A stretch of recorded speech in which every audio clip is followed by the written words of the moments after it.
Bonjour.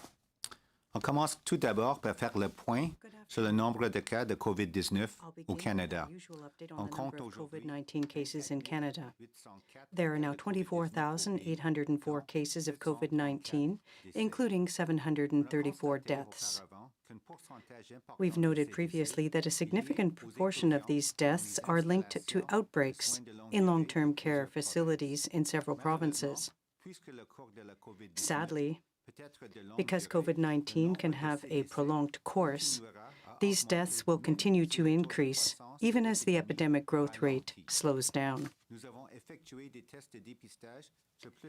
For the lab testing, we've completed tests for over 428,000 people, with now 5.7% confirmed positive,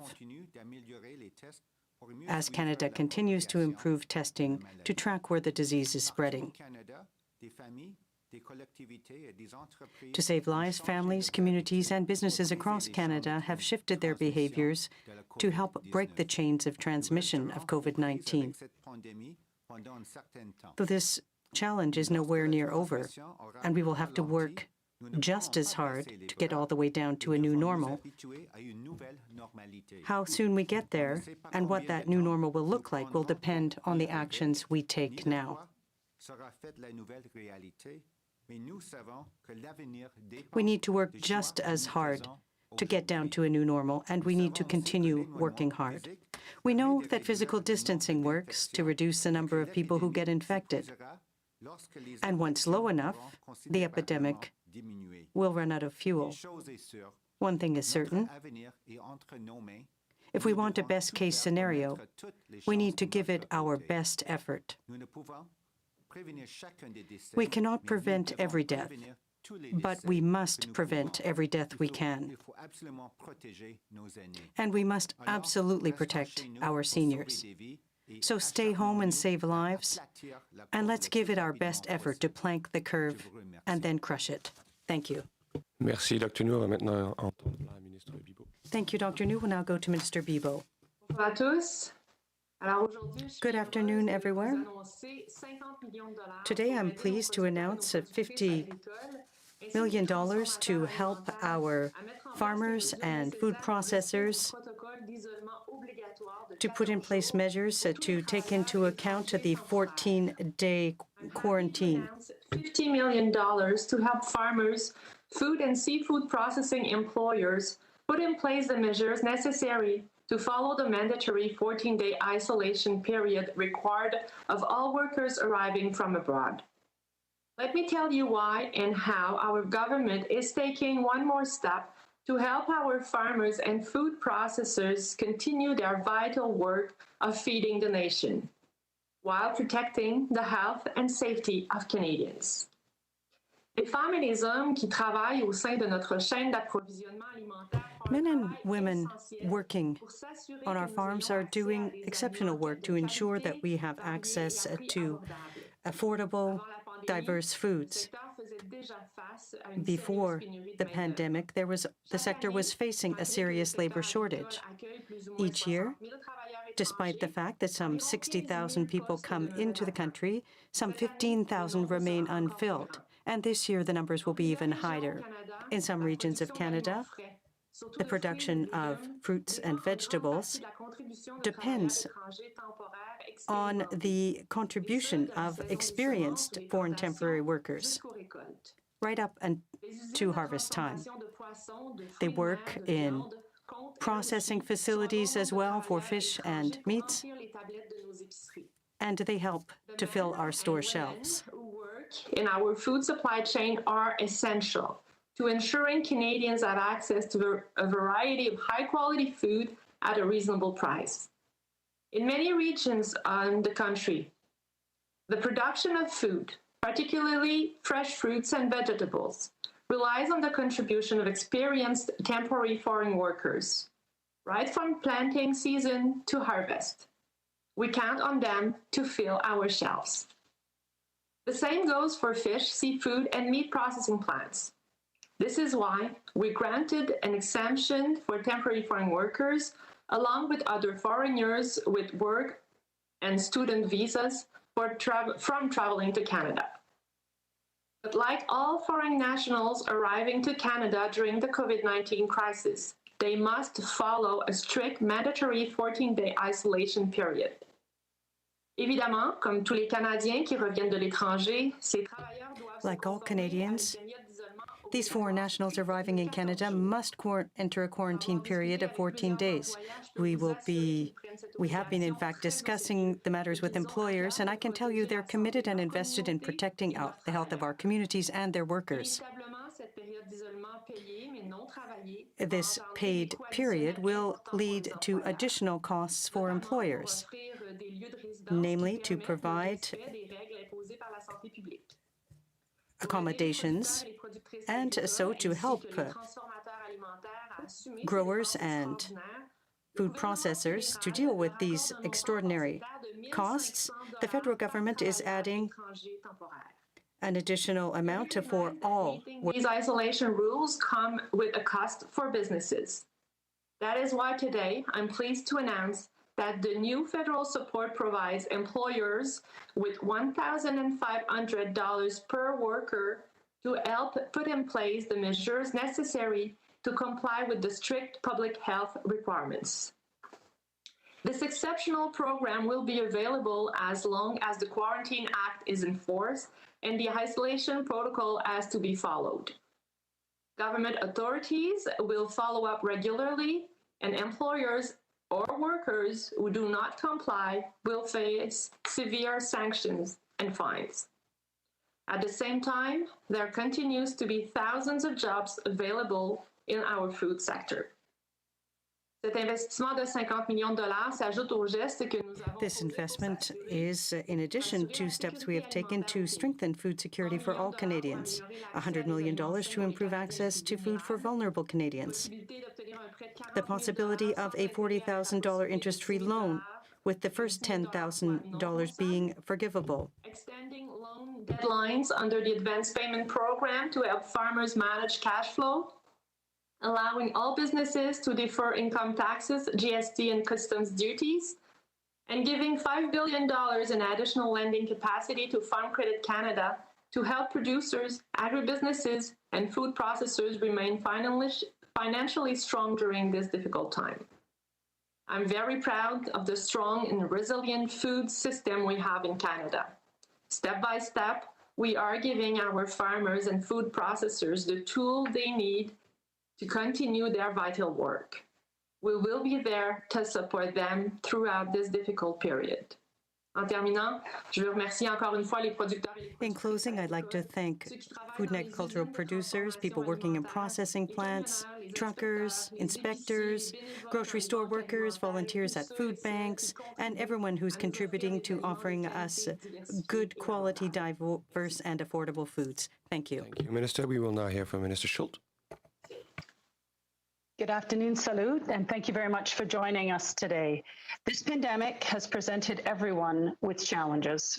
However, the most critical is slowing the spread and saving lives. As we know, this is most important for seniors and those with pre-existing medical conditions, as they are at the greatest risk of severe health complications due to COVID-19. Unfortunately, we have seen many long-term care homes in Canada experiencing outbreaks of COVID-19, with some facilities reporting multiple deaths. This is heartbreaking. Residents of long-term care homes are vulnerable to infections due to their communal living spaces, shared healthcare providers, exposure to external visitors, and transfers from other healthcare facilities. The Government of Canada has released evidence-informed guidelines to help residents, seniors, and healthcare workers in long-term care reduce the spread of the virus. Remain safe and healthy. Officials at the Public Health Agency of Canada developed these guidelines in close consultation with their provincial and territorial partners. La ligne directrice aidera les résidents et les travailleurs. This work builds on previous guidance in Canada and is informed on lessons learned by other countries. On previous guidance in Canada and is informed by lessons learned in other countries, as well as interim guidance from other Canadian and international bodies. Long-term care homes are under the provincial and territorial jurisdiction. However, the guidance provides recommendations that complement provincial and territorial efforts to monitor, prevent, and control healthcare-associated infections. These guidelines may be adapted to other settings, such as retirement homes and residential homes for those with developmental disabilities.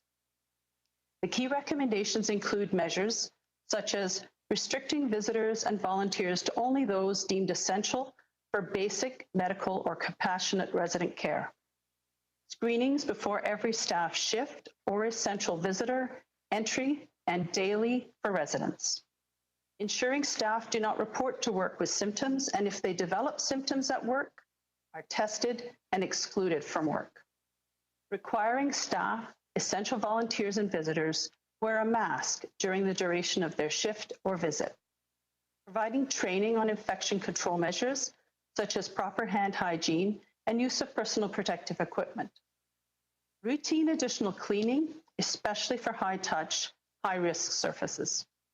Wherever possible, limiting work for employees to a single facility, and limiting the number of locations in the facility in which employees work. And like all Canadians, practicing physical distancing to the greatest extent possible, including during mealtimes. That includes canceling non-essential outings. Many facilities have already implemented several of these measures, and for those, I applaud them for their vigilance and efforts to protect the most vulnerable among us. Providing consistent guidance for long-term care homes across the country will help save lives. And that's by protecting those seniors and those dedicated to caring for them. Assurer une guidance constante auprès des établissements de soins. Providing consistent guidance for long-term care homes across the country will save lives. However, it will take much more than these guidelines to keep our seniors and vulnerable Canadians safe. It would not be possible to keep them safe without individual Canadians practicing social distancing. We recognize that involves difficult decisions and personal sacrifices. It is essential that individuals practice social distancing to keep everyone safe. I want to acknowledge the role that Canadians all across the country are playing in flattening the curve and helping us all get through this. Most of all, I want to recognize all the caregivers and outstanding public health workers who are doing an exceptional job of providing essential service and who are working tirelessly in our communities in very difficult circumstances. We all need to do our part to help stop the spread of the virus among the residents of long-term care homes, as well as the workers who care for them. Together, we'll get through this. Thank you. Thank you, Minister. We will now start taking questions, starting with 3 questions on the phone before turning back to the room. 1 question, 1 follow-up, une question et un suivi. Operator. Thank you. Merci. If you have a question, please press star 1 on your telephone keypad. Si vous avez une question, appuyez sur étoile 1 sur votre téléphone à clavier. The first question is from Raymond Filion, TVA. Please go ahead. Votre ligne est ouverte. Oui, bon matin. Une question pour Madame Bibeau. Good afternoon. A question for Ms. Bibeau. Who will be receiving the $1,500? And what specifically will that money serve? What purpose will it serve? Is it for accommodations? If you could clarify that, please. Minister's answer. The $1,500 is an amount that will go to the employers in processing plants, and they will be able to use that money to modify current accommodations or to rent other facilities such as student residences, or to absorb a part of the salary, because in fact the workers will be paid for a 2-week period even though they cannot work. Question from the journalist. Can you tell us if all temporary foreign workers are tested when they enter the country? Mr. Blanchet said that some 150 Mexicans arrived in the country. They weren't put into quarantine, nor were they tested. Can you tell us what happened with those temporary foreign workers? Reply by the minister. We look at the symptoms of anyone before they board the plane, be it in Mexico or elsewhere. We examine their health and inform them of the steps they must take when they come into the country when it comes to the isolation protocol. They wear masks throughout the travel by air. Once they arrive in Montreal, they are welcomed by the border officials and other groups from the agricultural sector. They are very familiar and experienced in working with temporary foreign workers, so they will receive additional information at that point. They will take chartered buses, private buses, that will take them to their destination, where they will subsequently spend their 14 days, be it at the farm or in a hotel based on the situation. So from that point on, it's the responsibility of the employer to ensure that the workers have all the information they need, have an adequate place to spend the 14 days, that they're fed properly, that they have access to all health products they need to maintain their facilities. And in Quebec, there will also be follow-up by public health in the province to monitor the workers during the 2-week period. Thank you, Minister. Next question. The next question is from Mia Rabson from the Canadian Press. Please go ahead. The line is now open. Votre ligne est ouverte. Hi, this is a question for Dr. Tam. 2 weeks ago, you said a few times that the coming week or two was crucial in your how things were going to play out and for your own understanding of what was happening. Can you explain what specifically you've learned in the last 2 weeks and what sort of crucial information is now informing the current decisions and responses that we have? Yes, so part of the crucial observations and from a public health domain is, of course, still the ongoing challenges of long-term care facility outbreaks, which is why I think all the chief medical officers, all the provinces and territories are trying to do the best they can to strengthen the response in that area, because that is driving the severe outcomes, I think, in Canada. So I think that is absolutely a key feature of this epidemic. We have seen that the day-over-day increase in number of cases has slowed down, but we will be doing more work on that front, being cautious about where we're at, and so expect more essentially description of how that is going as we go along in the next coming week. I think a lot of the trends are actually positive in terms of the slowing down of that growth rate. I think one area that people did sort of note is the case fatality ratio or rate. And unfortunately, given the outbreaks in long-term care facilities, we will expect to see more reported deaths as the days go on. And if people are looking at that ratio of deaths over the total number of cases reported, even as I said in my opening remarks, even as the numbers of cases, that growth in the number of cases slows down, the number of deaths, unfortunately, are expected to increase. So that ratio is a very dynamic one that we're monitoring. But for sure, the key observation is still that the severe outcomes are impacting those who are of the older age groups, particularly those over 70 in terms of hospitalizations and deaths. And that is the group where we really must protect in terms of seeing a reduction in our impact. Mia, follow-up? Yeah, just sort of building on some of that long-term care concern that you mentioned. Can you give us some updated statistics on how many of the deaths and cases that you talked about earlier today really are, we know were in long-term care facilities? And why did we not do more a month ago to set in place these kinds of guidelines when we saw outbreaks in long-term care homes immediately when this started to show up in Canada? So in terms of the cases where we have the data on the whether someone was in the long-term care facility or seniors residence, we know that close to half of the deaths that we're tracking are linked to long-term care facilities. But that ratio is actually different in different provinces as well. So that's where we're tracking at the moment on that. I think that, in terms of the long-term care facilities, all the provinces and territories have tried very hard.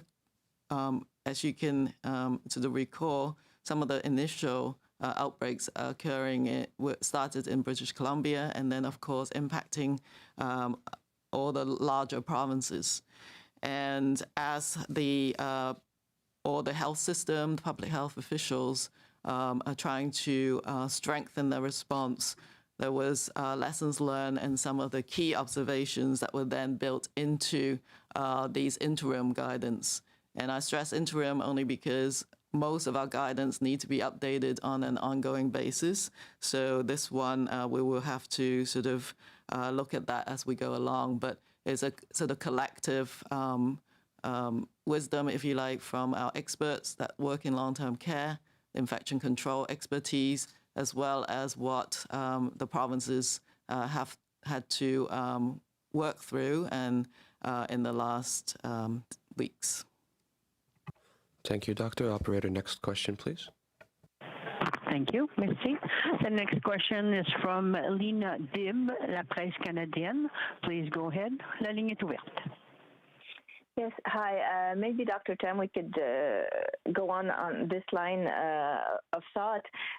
So did you compare the way British Columbia dealt with the long-term facilities with what Quebec is doing, and did you see any difference there that could explain why so many deaths in Quebec and less in British Columbia?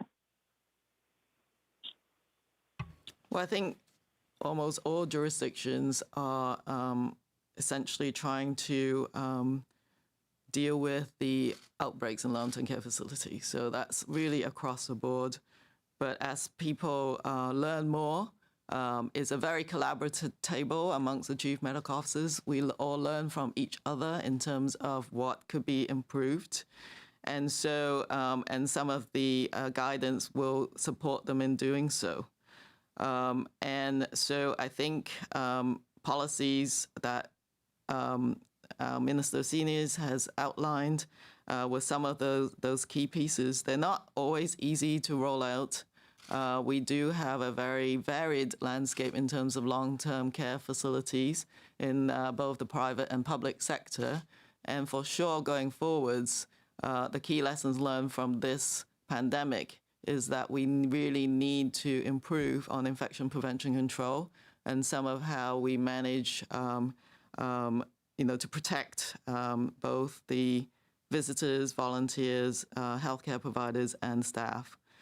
Some of what we learned, though, also incorporates the latest science. I think last week we talked about, the role of people who are only mildly symptomatic, health workers who may not know that they are developing symptoms as they go to work. All of those scientific observations were integrated into the latest guidance, which, for example, really emphasize the training in infection prevention control and monitor compliance and putting on and wearing masks for the duration of shifts or visits.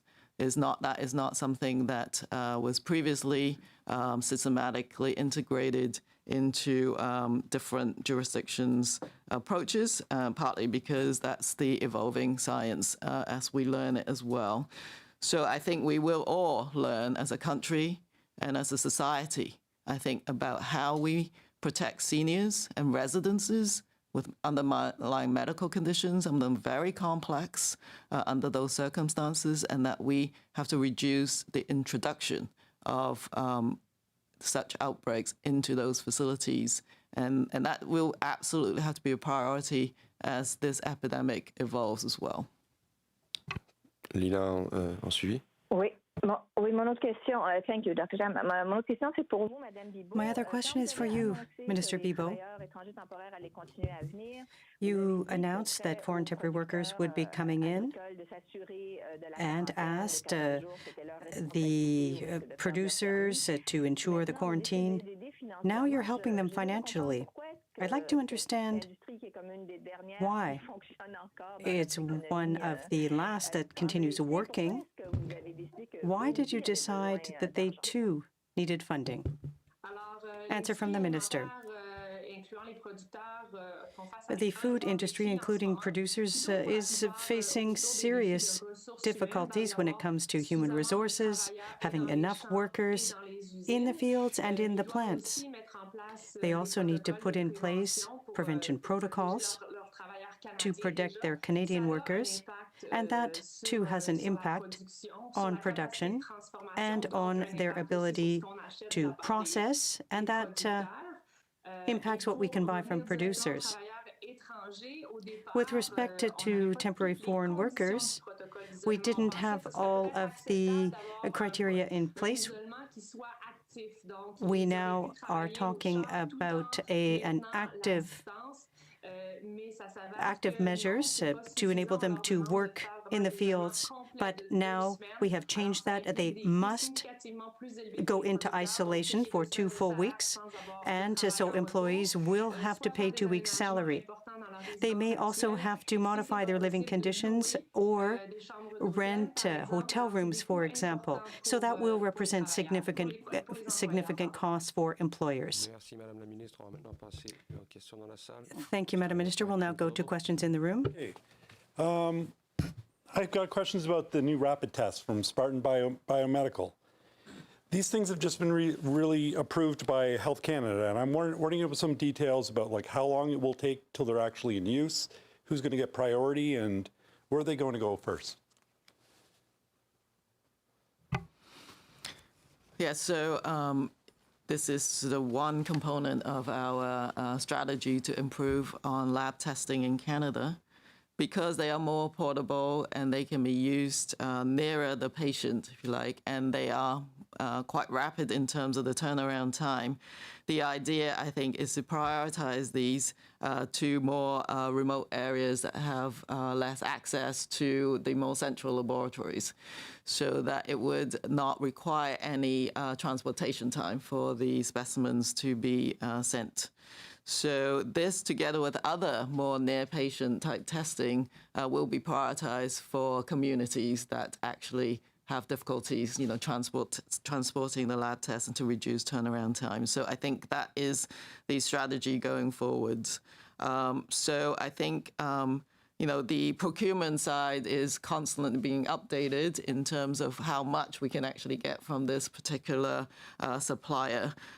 So I think that's a dynamic situation, and all I can say is we will get everything that this supplier will be able to provide in the coming months. Do we have any actual numbers on how many we are going to get from the supplier, and how much difference do you expect that to make in the big picture of the whole testing plan? Well, I think it will make a lot of difference to areas that have less access right now to the turnaround time. In terms of the supplies, this is dynamic, as we all know, depends on lots of different moving parts, but the procurement contract itself is trying to secure supply of the devices with 40,000 units per month in the upcoming months, and then see how that progresses in terms of the sort of supply rate. But every day we have to reevaluate the moving parts on this one, I think.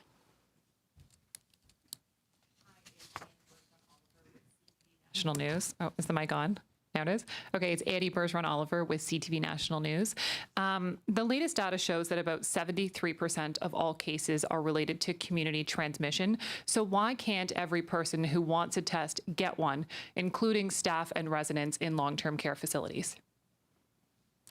So the community cases are, as I said, a lot of them are related to the long-term care facilities, and there are others.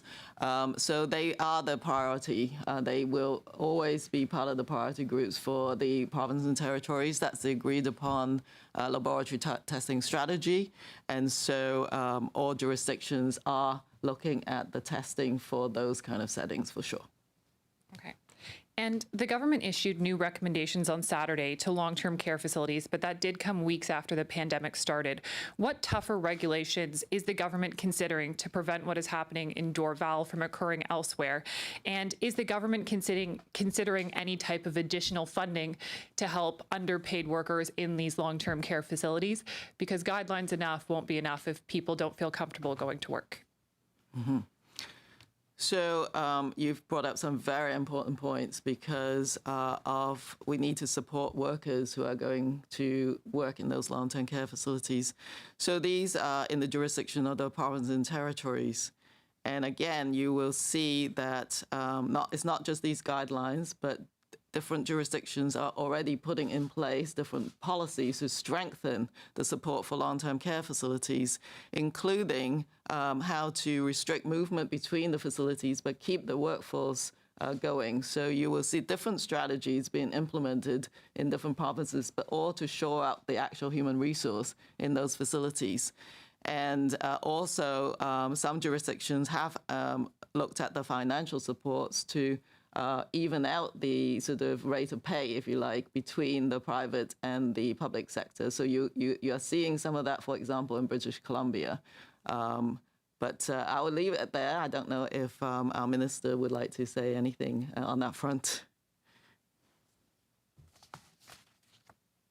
Provinces stepping up.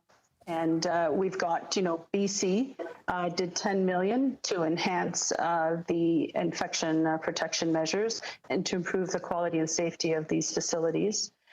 Quebec has announced $133 million for added funding to private and public long-term care facilities. And Ontario just announced $243 million for surge capacity for screening, for infection control measures and supplies. So all of these initiatives are going to be helping the safety of these facilities, because having access to protective equipment, making sure that the workers can operate in a safe manner is essential. And I see provinces and territories seized with this matter and stepping up to do just that. From the federal government, though. One question, one follow-up. Dr. New, if you could just repeat Dr. Tam's initial response in French, please. What was the question again? It was the first question or the second one? Second question was, is there potentially any federal support to help underpaid workers? And how can you ensure that workers will still continue to go into the long-term care homes despite many of them feeling unsafe? OK, en français. La deuxième question de support financier. Dr. New, the second question with respect to financial support. Our minister has noted that provinces such as BC and Quebec, as well as Ontario, have also provided funding, additional support for long-term care facilities. With our advisory committee, we developed guidelines. We worked with all of our counterparts, the chief medical officers for the provinces and territories. It's something that continues to evolve. It remains fluid, and it's based on evidence, data, and lessons learned from the provinces. For example, we know there is an issue for workers who work in one long-term care center working in another facility.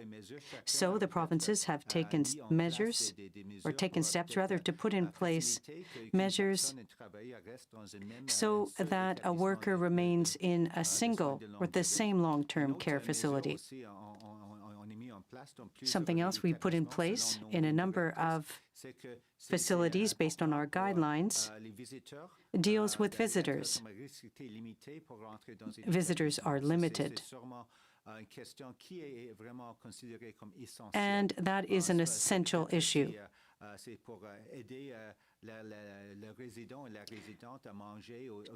There are people who come in to help residents eat, for example, but we also do tests for people entering the facilities, workers as well, and we recommend that visitors and workers wear a mask for the duration of their shift in the facility and for visitors for the duration of the visit.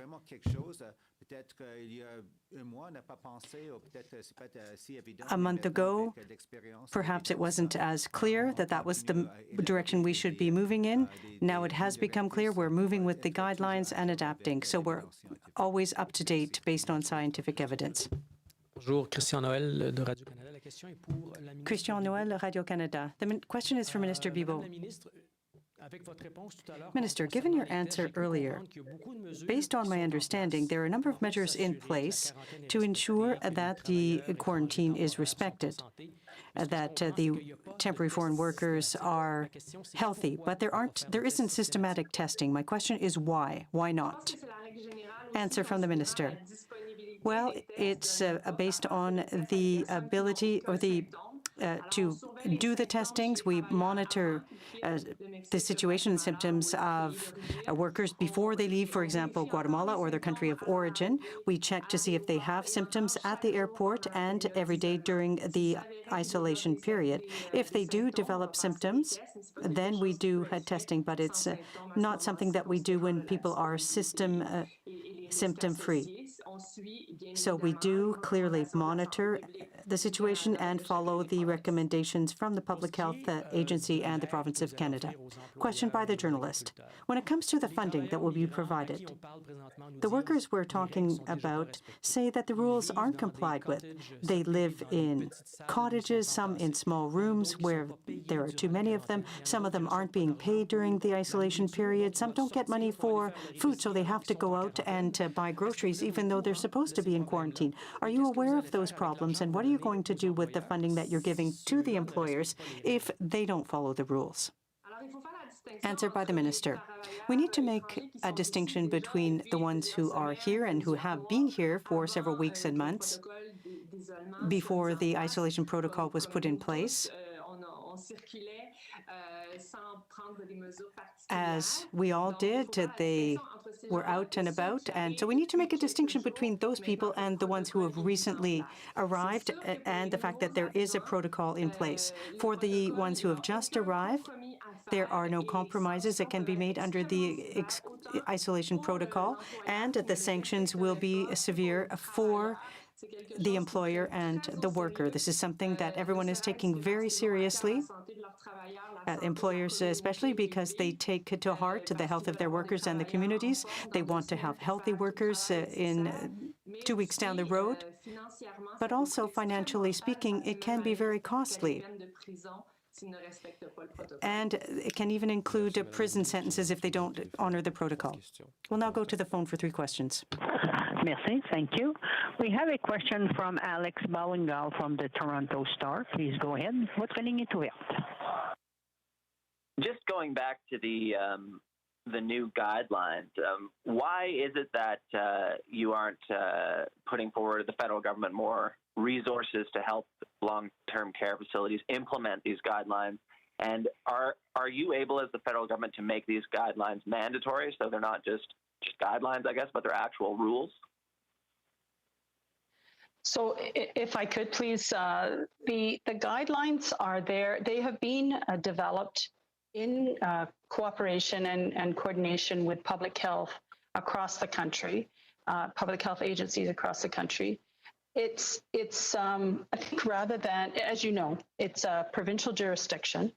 So what we prefer to do is to work cooperatively with our partners across the country, and we have been doing that. We have been doing that in terms of securing protective equipment and making sure that we have ample supplies in Canada, and we've been working diligently at that and putting over $2 billion towards that initiative, and those are important elements that are going to be needed in long-term care. We have been we've heard that guidelines would be helpful. I've heard that from some of my colleagues in the calls that I've had over the last few weeks. And so these guidelines are exceedingly helpful. I think that the initiative at this point is to work cooperatively across the country and not spend all our time fighting over jurisdiction. It's a Team Canada approach, as you've seen, in terms of procuring supplies, of working with Health Canada and with organizations across the country and businesses to come together to be able to supply the needs of our own country. And so we're working all together, and that is the direction we're going. It's a cooperative Team Canada approach, and so I want to say thank you to all of the companies, all the healthcare workers, and everybody that's working together. So rather than coming at this in an aggressive way, we're coming at this in a cooperative way, and this is the best way to move forward in Canada at this time. Alex, follow up? Yeah, just on the fatality rate that I guess this is a question for Dr. Tam. You mentioned that as we expect to see overall cases decline, the rate of fatality because of long-term cares will continue to go up. I'm wondering if that affects in any way the modeling that was released last week. And I know the fatality projection was based on a 1.1% fatality rate, I believe you guys said. Does the situation you described today change that at all, change our expected fatality rate going forward? Yeah, the what we call the crew case fatality rate changes over time for sure. It's very, very much a real-time estimation. And it's not until the end of the pandemic that you would actually get the true case fatality rate. But as I said, as the projections will change, and the slide that you were referring to was actually the projection on cases, which keeps changing over time. So it's a very short-term forecast over the next week or so. And absolutely, those projections are updated based on the new reports on the deaths and on the cases. So I think the bottom line is yes, that those projections will be dynamic and change over time. But it is a phenomena that we would all see as the days and weeks come along, is that I expect the case fatality rate to increase as the denominator decelerates and the numerator, unfortunately, because of some of these outbreaks, the numbers of deaths will increase. But there's lots of other dynamics at play when you calculate that rate. So that for sure is going to change over time. Thank you, Dr. Operator. Next question, please. Thank you. Merci. The next question is from Guillaume Saint-Pierre, Journal de Montréal. Please go ahead. Votre ligne est ouverte. Oui, bonjour. Je voulais Question. Yes, I'd like to go back to the Spartan biomedical tests. Dr. Tam said earlier that the isolated regions, remote areas, would have priority. What other areas would be priorities for using that equipment? Answer, Dr. New. As we said, the Spartan tests and tests from other companies in the future are an additional tool that can help us with our efforts here in Canada. Because the test is done on site, unlike what is being done presently. So isolated communities in the north can take a sample and the sample needs to be taken to the south for analysis. So with this type of test, we can do the test much more quickly. So that's the priority for remote northern communities and Indigenous communities. Thank you. Question. So would it be realistic to say that we could test people who are in long-term care facilities, working there, for example, where there is a higher death rate? Answer. Well, it is possible because we have a host of opportunities available. This test is based on a molecular test, and we are always striving to enhance our lab capacity across the country. And with other tests like that, it's another tool that we can use as appropriate. We are working on serology as well, and that's another test that will identify the presence of antibodies. So we have a number of uses for that kind of a test, and it's something that will be described in further detail in the days to come. When we look at laboratory tests, we work on all components, and to our effort, we try to improve our capacity.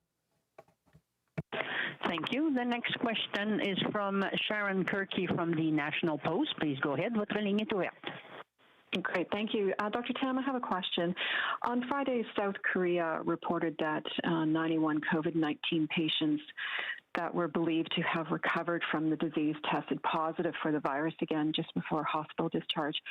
And it's raising a question, can the infected get reinfected? And I'm wondering, have we seen any evidence of this in Canada, and what might be behind the reports coming out of South Korea?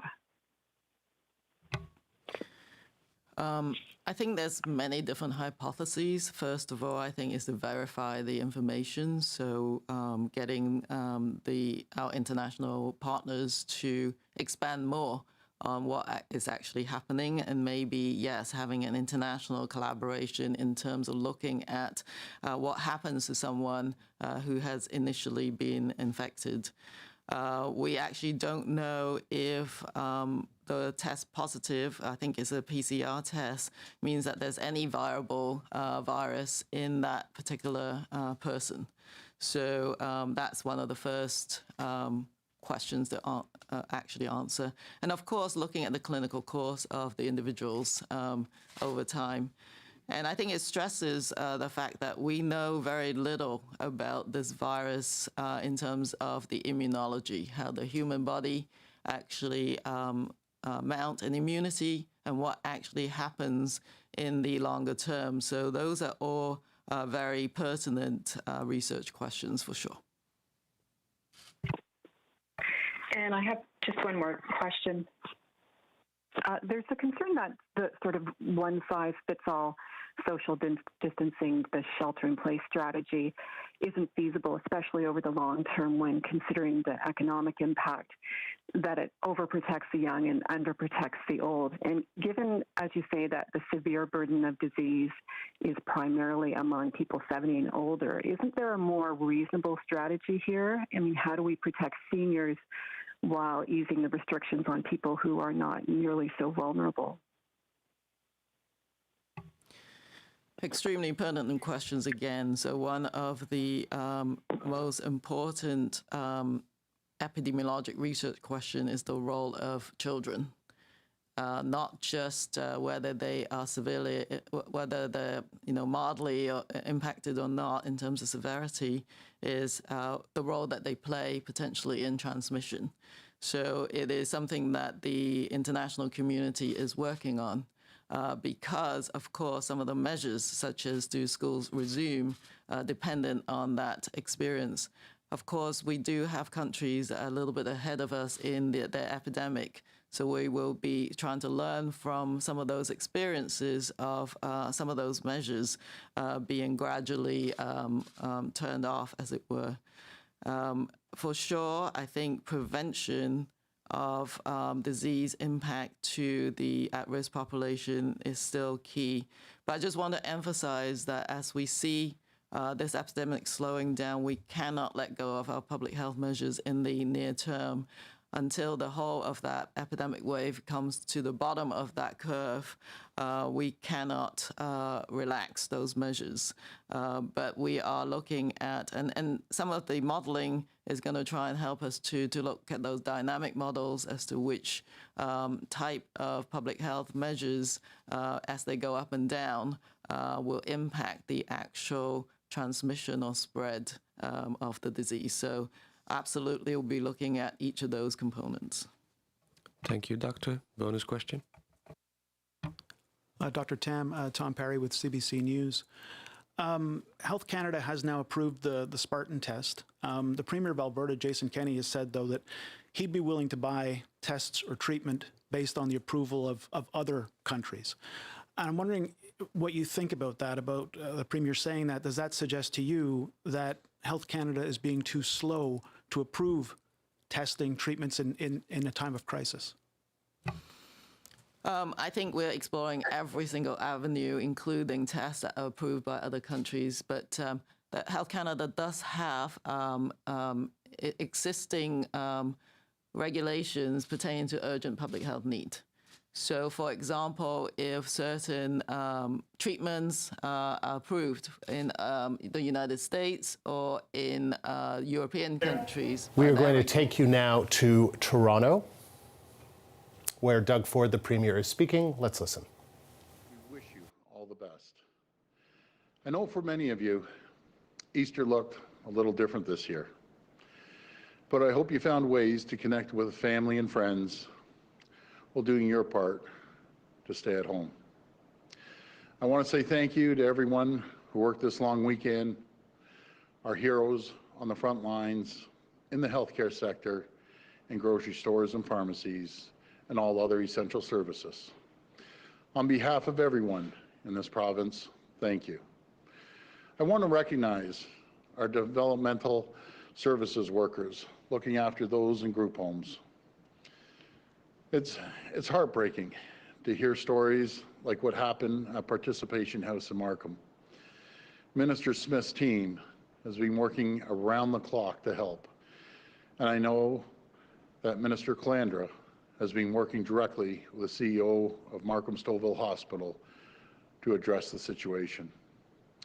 And I have to thank Dr. Jane Philpott for putting on the scrubs and coming back to the front line. Thank you, Jane. My friends, we all recognize how hard it is to be working on the front lines right now. I know that it takes a tremendous strain on people. But we have to look after the most vulnerable. We have a duty to take care of those who could not look after themselves. We need to stick together. We need to stay the course. And I know it's difficult, but this virus is ruthless and is deadly. Our frontline heroes have our backs, and we must have theirs. And that means giving them the tools they need. This is something I've been laser focused on, and we're making progress in procuring critical medical supplies and equipment to back up our frontline workers. We now have masks, gloves, and ventilators. And over the past 5 days, we've acquired more than 13 million surgical masks, including a shipment of over 7 million masks this morning, 200,000 N95 masks, and 38 ventilators, with much more on the way. And over the past few weeks, we've shipped supplies to more than 650 organizations needing supplies across the province. In fact, this weekend, for every long-term care facility that requested PPE, we acted immediately, and most supplies were delivered within 24 hours.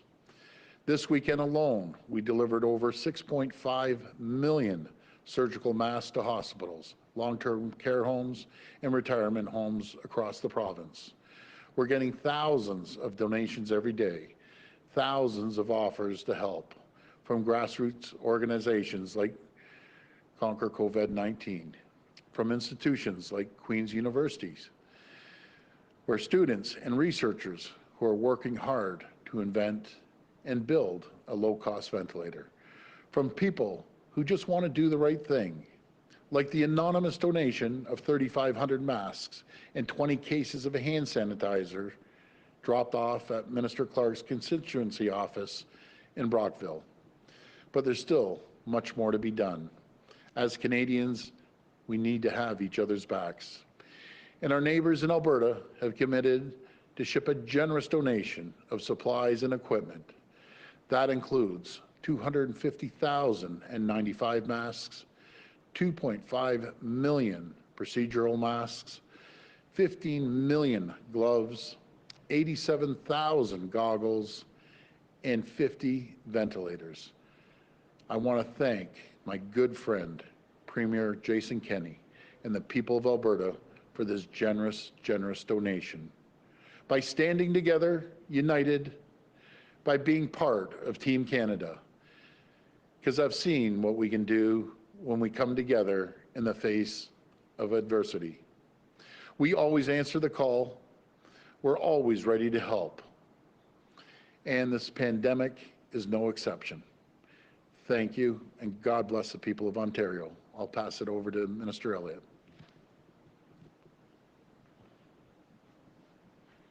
Thank you, Premier, and good afternoon. Protecting the health and safety of frontline workers and the patients they care for, as well as our first responders, is our top priority. Based on the advice of the Chief Medical Officer of Health and the experts at the COVID-19 Command Table, our government has taken